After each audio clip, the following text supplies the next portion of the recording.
Hello and welcome to Kurious City. With a difference, we're on lockdown.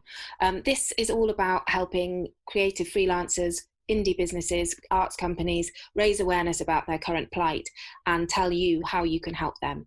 So if you're keen to get in touch or you know someone that needs some help, please email me, letty@kurious.art.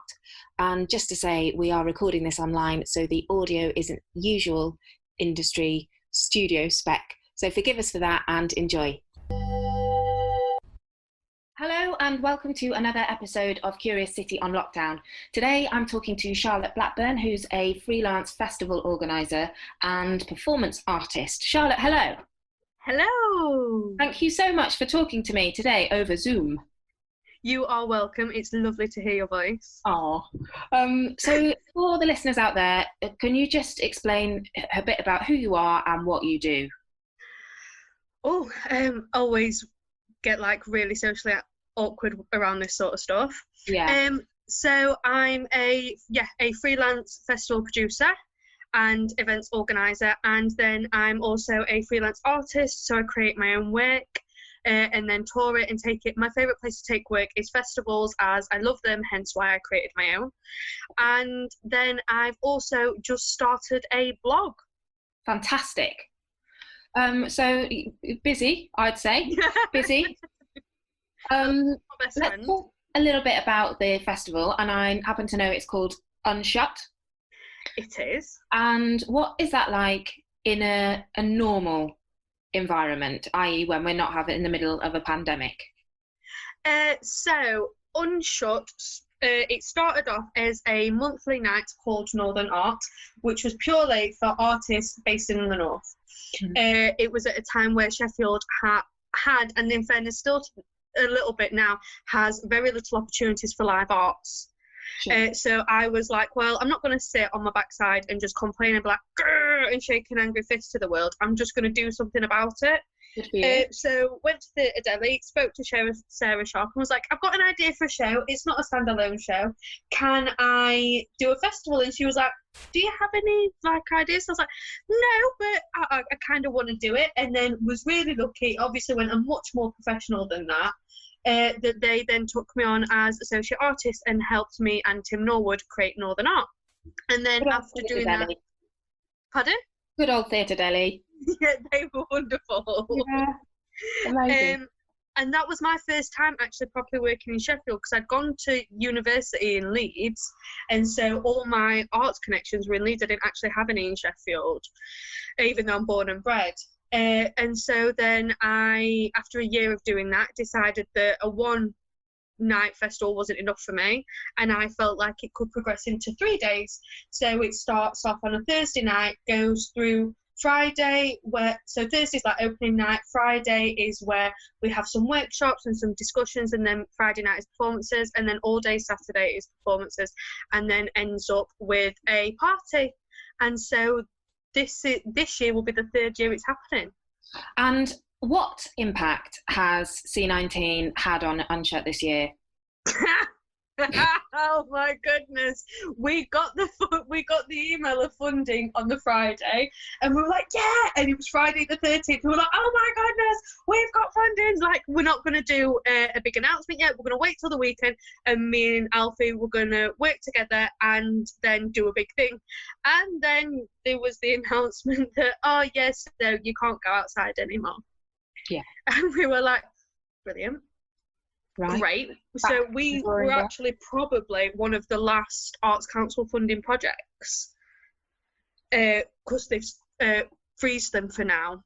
And so I'm really lucky that I'm getting mentored by Face Festival. And so we were like, so what do we do? And we had loads of discussions, and we were like, well, people are doing everything online, let's do something online. And then actually in a discussion yesterday, we were thinking, well, just because there's rules still that we can move about with. We don't have to do everything digitally. So we're looking at putting out a call out soon, and then releasing it about how we've got these current constraints. How can we push them? So what can you do within your hour of exercise a day? Or how can you like, can you send letters to people, and that be some form of performance. And so it's just being able to push those boundaries, think outside the box a bit. Yeah, and I think a lot of people at the minute, I mean, it's messing with my mental health at the moment, and I know it is with others, but people have got time. I'm currently on day 5 of 84 days of quarantine, as my partner has MS. So he's one of the 1.5 million people who was told he's got to stay indoors from Monday. And we're kind of like... Are you still allowed an hour outside? Or yes, we take precaution. So if we're walking and it gets busy, we come straight home. But what we've been doing is just going really, really early when the park is empty. Because at the minute, everyone's somehow managed to like get a dog and a bike, and everybody seems to be out. I think people are selling dogs on the black market. That and bikes. Yeah. Everyone's got one. So we just go as early as possible. And then if it seems too busy, we will leave.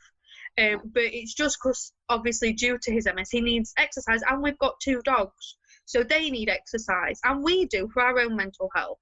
Sure. So how do people find out about if they want to either take part as an artist in the Unshut Festival, or if they want to find out what's going on? Is there a website? Is there going to be an announcement, or should they be following on Twitter? How do they get involved? We have an Instagram and a Twitter, which is just at Unshut Festival. Amazing. And so that will be where we'll make the announcements. That will be when we do the call out. So the call out is going to be probably not next week, the week after, just because we really want, because it's different to us, this is brand new to us, we want to make sure that we're still staying true to what we want. We're not just being forced to do what COVID-19 is making us do. We're still like helping people, still finding really exciting new work, still like building those relationships. So we had an idea where if we can find a delivery service that can like get all the artists involved to have a beer, and then we all just have a massive Zoom like piss up together. Sounds excellent. I'll be joining that one. Now, you're very open about your mental health, and you have started a travel blog, a blog about anxiety within the travel industry, and you know, there's so much out there about how wonderful and amazing travel is, but no one really speaks up about the stress it can induce. And I just wanted to ask you how this is impacting on your mental health and what you're doing to try and combat it. So yeah, actually, so 2020 has been pretty rubbish for me. So I came into the new year with a broken ankle. All that's healed, and then in February I nearly lost my dad. Yeah. Within 5 hours we were told, you know, he might not make the night, and it was a complete shock to us. But before all this, I decided to set up a travel blog, and I'd joined a Revitalise Your Travel blog course. And then what ended up happening is COVID-19 happened. And we were everyone's really thinking long and hard about travelling now, aren't they? Yeah, they really are. Like, really good timing. Really good timing. With my travel blog, with people not really travelling at the moment, what I decided to do was focus purely on mental health and how that's impacted, because as I said, my mental health is really impacted, and insomnia has become my best friend. Yeah. I've noticed it's taking longer and longer for me to get dressed, or just simple things like forgetting to brush my teeth. Yeah. Because you get up, I sit by the laptop, and then I'm just at my laptop by then. And cocktail hour is seeming to get a little bit earlier. I think that's happening to quite a few people. I know Mum and I have our care. Yeah. Shocking. Well, we're going to have to knock it on the head though. Well, I'm quite lucky. We're at my parents' at the moment, and they have a home bar. Oh God. Yeah, I mean, it's brilliant. How is your dad okay now? So he's getting better, thank you. But it's just all this stuff, and then obviously with my partner being so vulnerable at this moment in time, it is quite scary. Of course. So instead of me just focusing on travel and being like, travel, here's all the things to travel, because what I want to do is to show that, you know, not everything's perfect in travel. Things can go wrong. I was robbed once when I was on holiday. But actually, one of my recent blog posts was about how, yeah, I was robbed. But also, that night ended up me learning about farting etiquette. Oh. It was the first time that night I was crying so hard, I farted. Oh. And then I laughed so hard from farting for the first time in front of him that I then farted again. Well, I mean, there's every cloud has a silver lining, Charlotte. So it is that it's if I'd have let my mental health control me at that moment in time and made me be like, no, you're going home, you can't deal with this, then I'd have never done everything else. So then I'm using this platform at the minute to like checking in with people. I've introduced people to the 3 dot system, which is just a way in which people can, if they're not able to say how they're feeling, they can just send 3 dots to someone they're close to, and then the person will be like, okay, so what are you doing right now? And they'll send a photo being like, I'm in bed, or I'm brushing my teeth and stuff. And it's just those little gentle encouragements that helps people get through their day. Like, you guys are doing amazing by giving people, I find it, just by the things you're sending out to the world, and just being like, here's like a couple of sentences, make a story from it. And it's giving people that structure. Yeah. Where can people find your blog? So it is www.burstingmybubbles.com. Right. It also is on Instagram, where it's all linked to it, and that's Bursting My Bubbles blog. And so yeah, and there it's just, there's a lot of me talking. It's a lot of me just being really open about my mental health, because I still think it has a stigma about it. Yeah. And particularly within travel and the arts, they're both industries that are really, can be quite lonely. Yeah. And so it's just saying like, come on, we can help each other and we can work together, and just helping people. Like this pandemic has actually had a really amazing impact on the sector in some ways. I mean, obviously dire in many, but the sense of camaraderie and the community spirit is really prevailing at the moment. And I think if that's something that we can hang on to as a collective, as a sector, and think about how we can kind of future-proof our industry, because there were flaws in it before all happened, and I'm really looking forward to seeing how we can collectively navigate the future, so that, you know, if something like this should ever happen again, we're not as vulnerable as it's proven that we are.